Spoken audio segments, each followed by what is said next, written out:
Hello everyone, welcome to my channel. দেখো আজকের এই ক্লাসে আমরা উচিত অর্থ যে প্রকাশ পায়, উচিত অর্থ এই ধরনের বাংলা বাক্য আমরা ইংলিশে ট্রান্সলেট করবো। দেখো এখানে বাক্যগুলো কী আছে। আমার আরও হাসা উচিত, আমার আরও হাসা উচিত, আমার আরও অনুশীলন করা উচিত। দেখো এই যে বাক্যটা আমাদের ইংলিশে ইমপ্রুভ করতে গেলে আরও প্র্যাকটিস করা, আরও অনুশীলন করা উচিত। অবশ্যই আমরা যত প্র্যাকটিস করবো ততই কিন্তু আমরা শিখতে পারবো। তারপরে কি, আমার প্রচুর বই পড়া উচিত। দেখো এই ধরনের বাংলা বাক্য যখন আমরা দেখব, উচিত অর্থে আমরা হেল্পিং ভার্ব অর্থাৎ যে মোডাল ভার্ব পাবো, সাহায্যকারী ক্রিয়ার মধ্যে যে মোডাল ভার্ব পাবো, শুড এর ব্যবহার করব।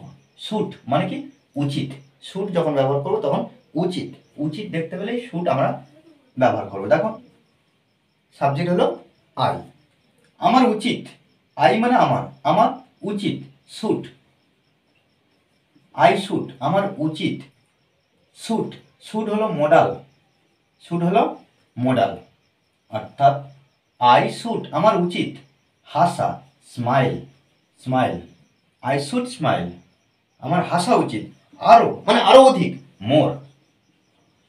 ওকে, আমার আরও অনুশীলন করা উচিত, তাহলে আই শুড,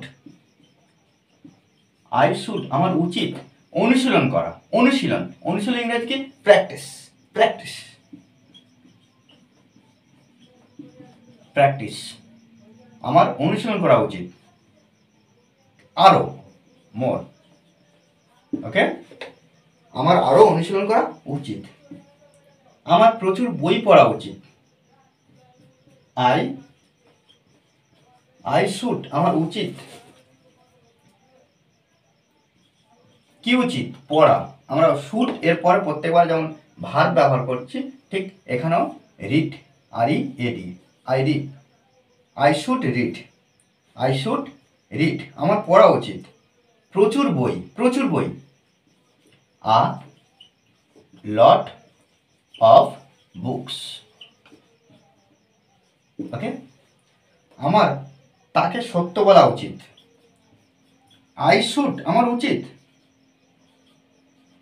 আই শুড আমার উচিত টেল বলা, কাকে, তাকে, কি সত্য, দ্য ট্রুথ। ওকে, দেখো এইভাবে কিন্তু আমাদেরকে প্র্যাকটিস করতে হবে, সুন্দরভাবে প্র্যাকটিস করতে হবে। আমরা যত প্র্যাকটিস করব তত কিন্তু শিখতে পারবো, প্র্যাকটিসের বিকল্প কিছু হয় না। আর এই ক্লাসটি ভালো লাগলে অবশ্যই লাইক, কমেন্ট, শেয়ার, আর যারা এখনও পর্যন্ত সাবস্ক্রাইব করেনি তারা অবশ্যই আমার এই চ্যানেলটি সাবস্ক্রাইব করে পাশে থাকবেন। Okay, thanks for watching this video.